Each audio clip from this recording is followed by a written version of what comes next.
селе Ишлее Чебоксарского муниципального округа прошел республиканский фестиваль чувашской национальной кухни «Вкусы Чувашии».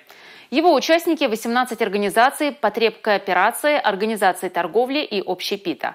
В программе конкурс национальных блюд, выставка национальной кухни, мастер-классы. Чем угощали и чем удивляли на фестивале, Татьяна Молокова. Аккуратно нарезать мясо, разложить все по креманкам, украсить на площадке в Ишлейском парке Победы. Последние приготовления. Мастерицы знают, как из луковицы сделать цветок, а из картошки – шампиньоны. Каждый район представил то, чем богат. Ядринцы – рыбный стол, а и бресенские повара представили шик – шедевры и бресенских кондитеров. Здесь сладкое и съедобное все – тухья, вышитая карта, фартук и даже лапти. Кондитерские изделия у нас: ева, пюремеч, кабартма, товарланы хаяр, ксукатызем. Это жар-птица. А из чего она состоит? Это у нас из мастики все сделано. А начинка? Начинка у нас медовые коржи. Медовые коржи. И все это сделано из мастики. Все съедобное.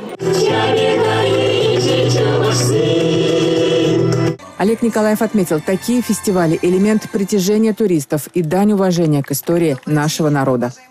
Кухня является важнейшим элементом национальной идентичности каждого народа.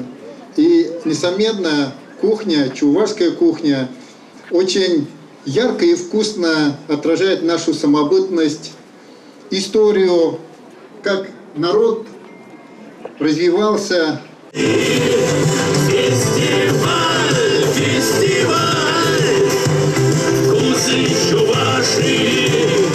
После открытия фестиваля команды презентовали свои вариации на темы национальной кухни. Блюда из рыбы, мяса, молока, хуран-кукли, ширтан, пюремеч и другие. Члены жюри определили лучших кулинаров. Татьяна Молокова, Сергей Емельянов, Бахтияр Велиев, Республика.